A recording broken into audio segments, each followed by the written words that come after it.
नमस्कार, India voice देख रहे हैं आप। मैं हूं आपके साथ रिया डंगवाल। बुलेटिन की शुरुआत करेंगे, लेकिन सीधा आपको कन्नौज लिए चलते हैं, जहां अखिलेश यादव लाइव है। वो विकास भी ऐसा है जो न केवल हमारी इस क्षेत्र की पहचान बन गई, बल्कि पूरी दुनिया में उसकी पहचान बनी है। चाहे वो सड़क हो और चाहे वो इत्र के लिए जो काम किया था, मैं आपको भरोसा दिलाता हूं, यहाँ के किसानों के लिए, यहाँ के इत्र के कारोबारियों के लिए, यहाँ के नौजवानों के लिए जो आधे अधूरे काम छूटे थे, उन कामों को और आगे बढ़ाने का काम मैं करूंगा। मुझे भरोसा है जो साथी आज आए हैं, आज हमारा जहां मनोबल बनाया है, उत्साह के साथ, जोश के साथ आपने भरोसा दिलाया कि रिकॉर्ड मतों से जीतेंगे।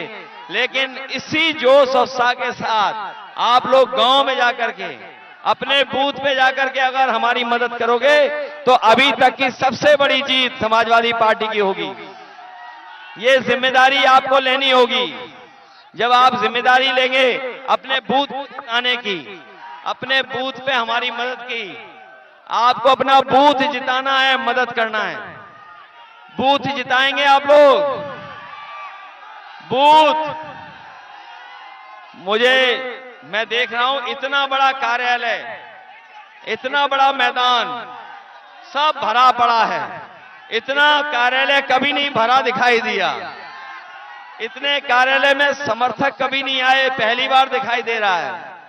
न केवल कार्यालय भरा है हमारा, सड़कों पे भी समाजवादी दिखाई दे रहे हैं। जिस भी सड़क पे जाओ, सब सड़क पे समाजवादी हैं। मुझे पूरा भरोसा है देश की बड़ी जीतों में, देश की जो बड़ी जीतें होंगी, जो देश की बड़ी जीत होंगी, उसमें कन्नौज का भी नाम आएगा कि कन्नौज की जनता ने भी ऐतिहासिक वोट देकर के जिताने का काम किया है। मैं एक बार फिर अपनी आई हुई जनता का, उपस्थित साथियों का मैं धन्यवाद देता हूं, और साथ ही साथ हमारे मंच पे जो खड़े हैं सभी नेताओं का, कादी साहब का, तहसीन ताहिर का, और हमारे कलीम से लेकर कल्याण सिंह जी का, बेरिया जी का, और छिबरामऊ का कोई दिखाई नहीं रहा, कटियार साहब का, रामबाबू लोधी जी का, और सबका मैं धन्यवाद देता हूं कि आप लोगों ने आकर के इस कार्यक्रम को सफल बनाने का काम किया।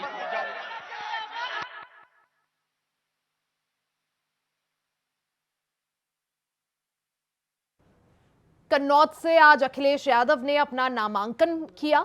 उसके बाद उन्होंने चुनावी जनसभा को कन्नौज में संबोधित किया। तस्वीरें आपको दिखा रहे हैं किस तरह से अखिलेश यादव कन्नौज पहुंचे। लोगों में, कन्नौज की जनता में, समाजवादी पार्टी के कार्यकर्ताओं में काफी खुशी है अखिलेश यादव के नामांकन करने के बाद। तो कन्नौज से आज चुनावी हुंकार अखिलेश यादव ने भर दी है। पर्चा जो है वो दाखिल कर दिया है।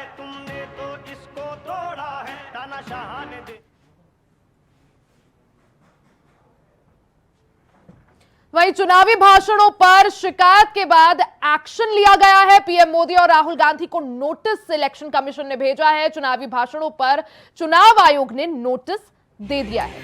बीजेपी कांग्रेस अध्यक्षों को नोटिस भेजा गया है और जवाब मांगा है। तो बड़ी खबर आपको बता दें, पीएम मोदी और राहुल गांधी को नोटिस भेजा गया है। चुनावी भाषणों पर शिकायत के बाद इलेक्शन कमीशन ने एक्शन लिया है। प्रधानमंत्री नरेंद्र मोदी और राहुल गांधी दोनों को ही नोटिस भेजा है और जवाब मांगा है। 29 अप्रैल को सुबह 11 बजे तक जवाब मांगा है। तो कांग्रेस और बीजेपी दोनों के ही अध्यक्षों को नोटिस भेजा गया है और जवाब मांगा है। चुनावी भाषणों पर इलेक्शन कमीशन ने नोटिस जारी किया है। तो चुनावी भाषणों पर शिकायत के बाद हरकत में आ गया है चुनाव आयोग और प्रधानमंत्री नरेंद्र मोदी और राहुल गांधी को नोटिस जारी किया है। आपको बता दें कि बीते दिनों पीएम मोदी ने राजस्थान में जनसभा के दौरान अपने भाषण में कुछ शब्दों का प्रयोग किया था, वर्ग विशेष का नाम लिया था, साथ ही मंगलसूत्र वाला बयान दिया था, जिसके बाद कांग्रेस ने इलेक्शन कमीशन से इस चीज की शिकायत की थी। वहीं राहुल गांधी को भी नोटिस भेजा गया है। चुनावी भाषणों पर इलेक्शन कमीशन ने ये नोटिस प्रधानमंत्री नरेंद्र मोदी और राहुल गांधी को दिया है, क्योंकि बीजेपी का सबसे बड़ा चेहरा है नरेंद्र मोदी और कांग्रेस का सबसे बड़ा चेहरा राहुल गांधी है, स्टार प्रचारक है। यही वजह है कि इलेक्शन कमीशन ने नरेंद्र मोदी और राहुल गांधी दोनों को ही नोटिस जारी किया है और 29 अप्रैल को सुबह 11 बजे तक जवाब मांगा है। तो देश भर में चुनाव की हलचल तेज है। 26 अप्रैल को यानी कल दूसरे चरण के लिए मतदान होना है। ऐसे में जहां एक तरफ मतदान को लेकर हलचल काफी ज्यादा तेज है, चुनाव को लेकर हलचल काफी ज्यादा तेज है, वहीं दूसरी तरफ चुनावी भाषणों पर शिकायत के बाद इलेक्शन कमीशन एक्शन में आ गया है। पीएम मोदी और राहुल गांधी को नोटिस भेजा है। चुनावी भाषणों पर इलेक्शन कमीशन ने यह नोटिस भेजा है और बीजेपी और कांग्रेस दोनों के ही अध्यक्षों को नोटिस भेजकर जवाब मांगा है। 29 अप्रैल को सुबह 11 बजे तक जवाब मांगा गया है। बीते दिनों प्रधानमंत्री नरेंद्र मोदी ने राजस्थान में चुनावी जनसभा को संबोधित करते वक्त मुसलमानों को लेकर और मंगलसूत्र को लेकर बयानबाजी की थी, जिसके बाद तमाम शिकायतों के बाद, चुनावी भाषणों से संबंधित शिकायतों के बाद इलेक्शन कमीशन हरकत में आ गया है और एक्शन लेते हुए पीएम मोदी और राहुल गांधी दोनों को ही नोटिस भेजा है। साथ ही 29 अप्रैल तक जवाब भी मांगा है।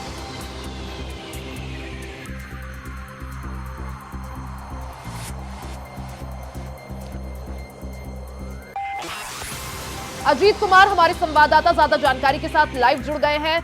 अजीत, जिस तरह से पीएम मोदी ने बीते दिनों राजस्थान में चुनावी जनसभा को संबोधित करते वक्त मुसलमानों और मंगलसूत्र को लेकर बयान दिया था, अब उस बयान पर या जिस तरह से चुनावों के दौरान, जनसभाओं के दौरान जो नेता जो बयानबाजी करते हैं, उसको देखते हुए चुनाव आयोग हरकत में आ गया है और नोटिस जो है वो जारी कर दिया है।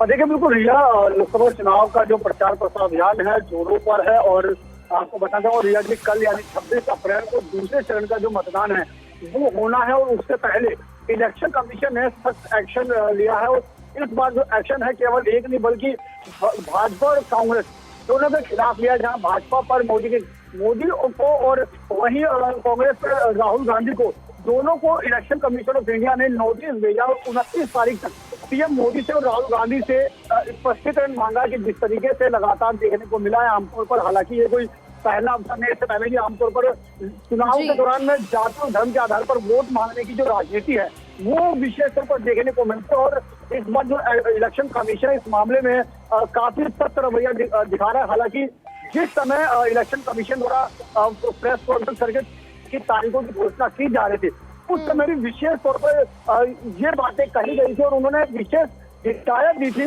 कि किसी भी तरीके से जाति और धर्म के नाम पर जो है वोट मांगने की राजनीति ना की जाए।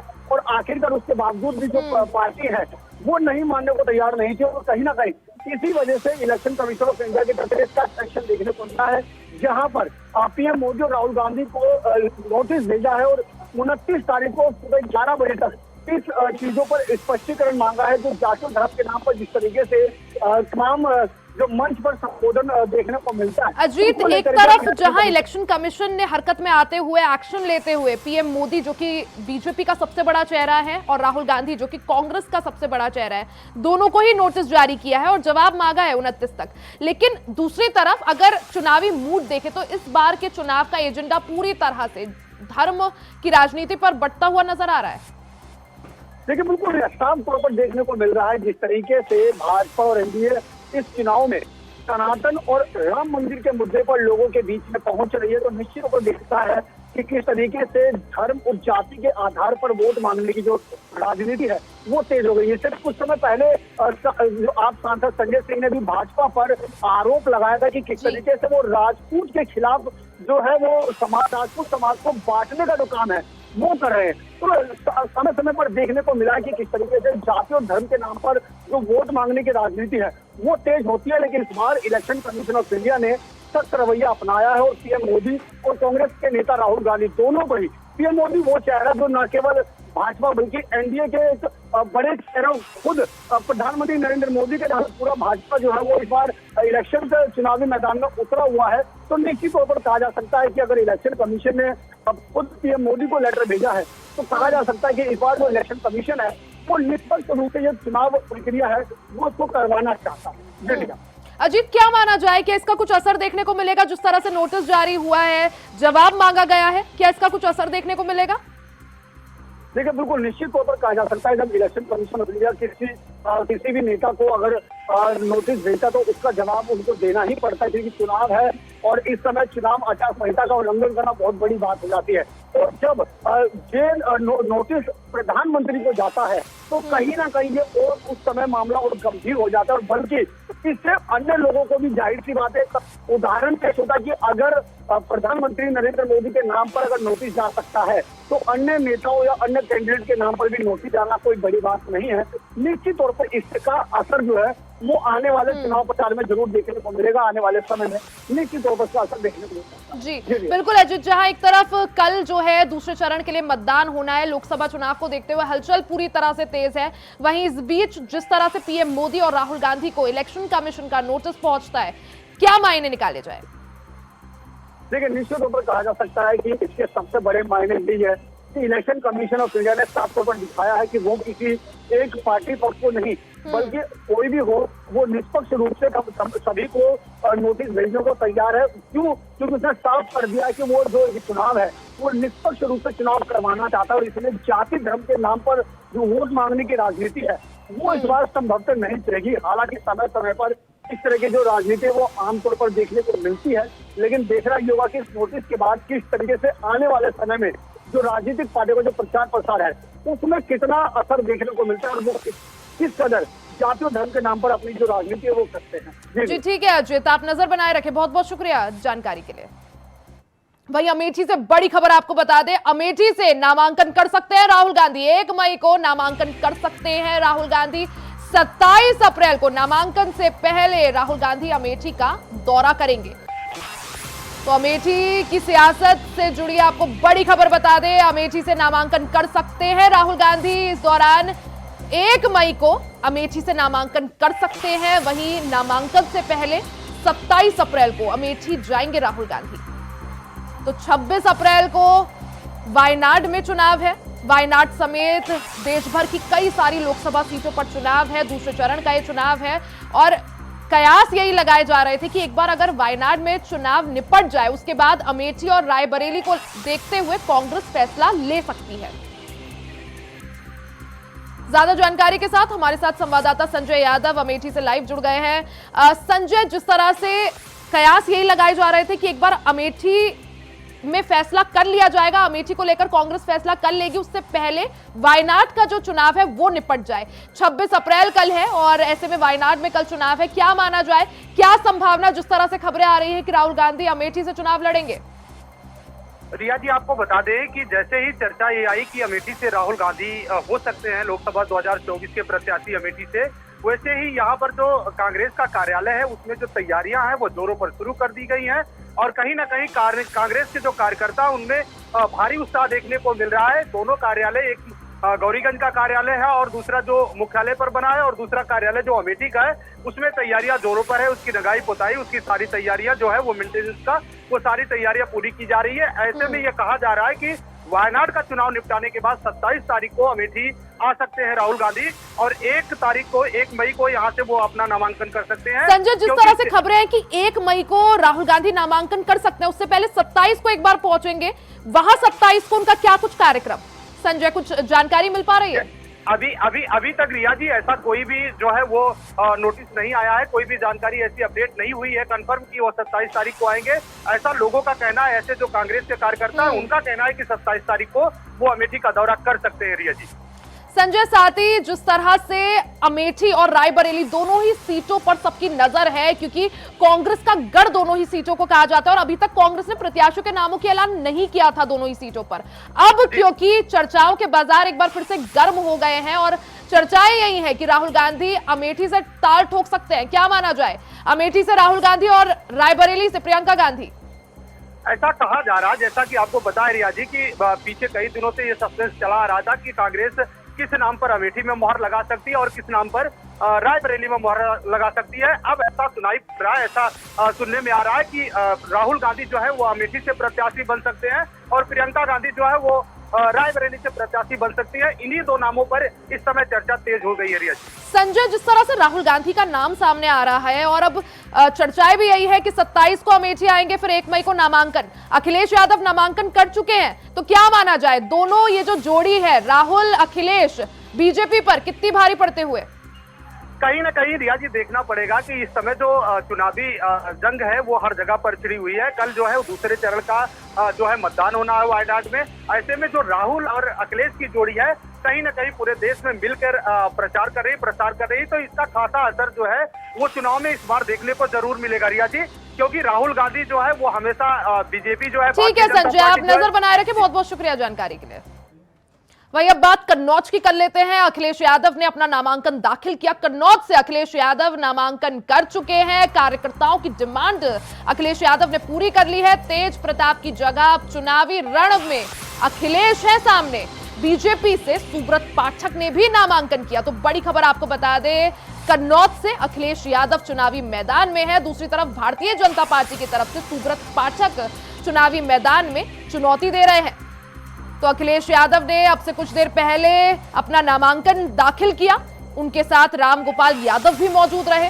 साथ ही नामांकन करने के बाद अखिलेश यादव ने चुनावी सभा को भी संबोधित किया। 2 तस्वीरें आपको दिखा रहे हैं। पहली तस्वीर में आप देख सकते हैं अखिलेश यादव रिटर्निंग ऑफिसर के कैबिन में मौजूद है, नामांकन किया। दूसरी तस्वीर आपको आपकी टीवी स्क्रीन पर दिखा रहे हैं, सुब्रत पाठक मौजूद है और उन्होंने भी आज अपना नामांकन किया। तो कन्नौज सीट हॉट सीट बन गई है इसी के साथ, क्योंकि 2 बड़े दिग्गज चेहरे, एक तरफ सपा सुप्रीमो अखिलेश यादव और दूसरी तरफ 2019 में समाजवादी पार्टी के गढ़ में कमल खिलाने वाले सुब्रत पाठक, तो दोनों ही आमने सामने हैं। ज्यादा जानकारी के साथ मोहम्मद आसिफ हमारे संवाददाता लाइव जुड़ गए हैं। मोहम्मद आसिफ, 2 तस्वीरें हमारे सामने, पहले अखिलेश यादव, दूसरी तस्वीर सुब्रत पाठक, तो दोनों ही हाई प्रोफाइल नाम और इसी के साथ कन्नौज सीट बिल्कुल हॉट सीट बन गई है। जी बिल्कुल रिया, जिस तरह से कन्नौज सीट पर अब पूरी तरह से सस्पेंस खत्म हो गया और अखिलेश यादव ने यहाँ से नामांकन पत्र दाखिल भी कर दिया और उन्होंने चुनावी जनसभा कर एक तरह से जो कार्यकर्ता थे उनमें जोश भरा और साथ ही साथ सुब्रत पाठक जो सिटिंग सांसद हैं उन्होंने भी नामांकन पत्र दाखिल किया और सुब्रत पाठक के साथ डिप्टी सीएम केशव प्रसाद मौर्य भी मौजूद रहे। और साथ ही साथ जिस तरह से जो यह सियासी जंग का अखाड़ा कन्नौज बन चुका है, अब यहाँ पर जो है हॉट सीट बनी या कन्नौज सीट काफी दिलचस्प हो चली है। अब देखना होगा कि जिस तरह से अखिलेश यादव ने सुब्रत पाठक की ललकार को स्वीकारा और अपने जो कार्यकर्ता हैं उनकी बातों को माना, और यही वजह रही कि तेज प्रताप यादव का टिकट भी उन्होंने काट दिया। और साथ ही साथ सुब्रत पाठक ने भी बड़ा हमला बोला है सपा पर। तो अब यहाँ पर चुनाव में जुबानी जंग भी तेज हो सकती है, क्योंकि एक तरफ सपा मोहम्मद आसिफ, अगर कन्नौज की जंग की बात करें, एक तरफ Sapa supremo Akhilesh Yadav high profile चेहरा, दूसरी तरफ सुब्रत पाठक जिन्होंने कन्नौज की सीट पे कमल खिलाया था। जंग काफी ज्यादा रोचक, इसके लिए इंतजार करना होगा कन्नौज के रण का। बहुत बहुत शुक्रिया तमाम जानकारी के लिए। मैं अभी नामांकन करके आ रहा हूं।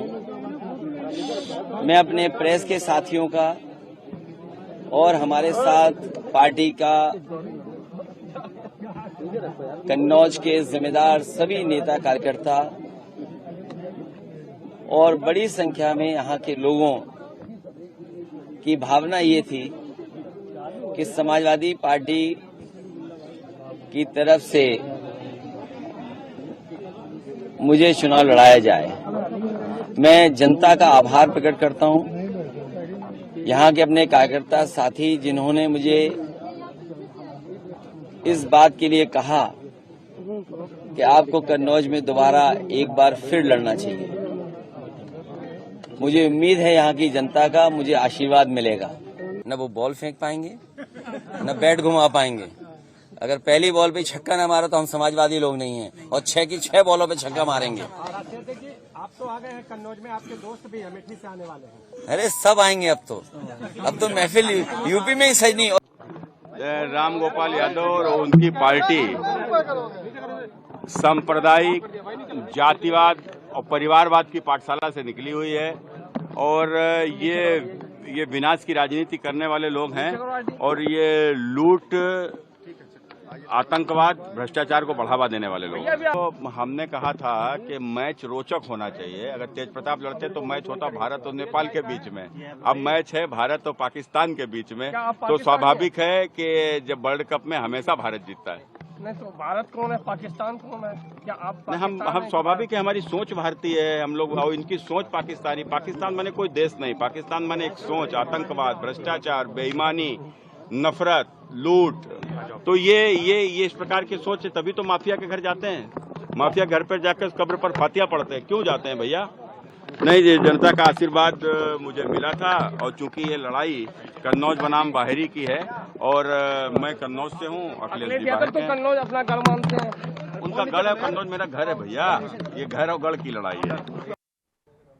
वहीं यूट्यूबर मनीष कश्यप बीजेपी में शामिल हो गए हैं। यूट्यूबर मनीष कश्यप ने भारतीय जनता पार्टी ज्वाइन कर ली है। मनोज तिवारी और अनिल बलूनी ने उन्हें बीजेपी की सदस्यता दिलाई। तो बीजेपी में शामिल हो गए हैं यूट्यूबर मनीष कश्यप। इस दौरान यूट्यूबर मनीष कश्यप ने भारतीय जनता पार्टी ज्वाइन कर ली है। मनोज तिवारी और अनिल बलूनी ने उन्हें बीजेपी की सदस्यता दिलाई। बिहार में बीजेपी के लिए चुनावी कैंपेन करने की जिम्मेदारी उन्हें सौंपी गई है। तो भारतीय जनता पार्टी में शामिल हो गए हैं यूट्यूबर मनीष कश्यप। मनीष कश्यप ने बीजेपी ज्वाइन कर ली है।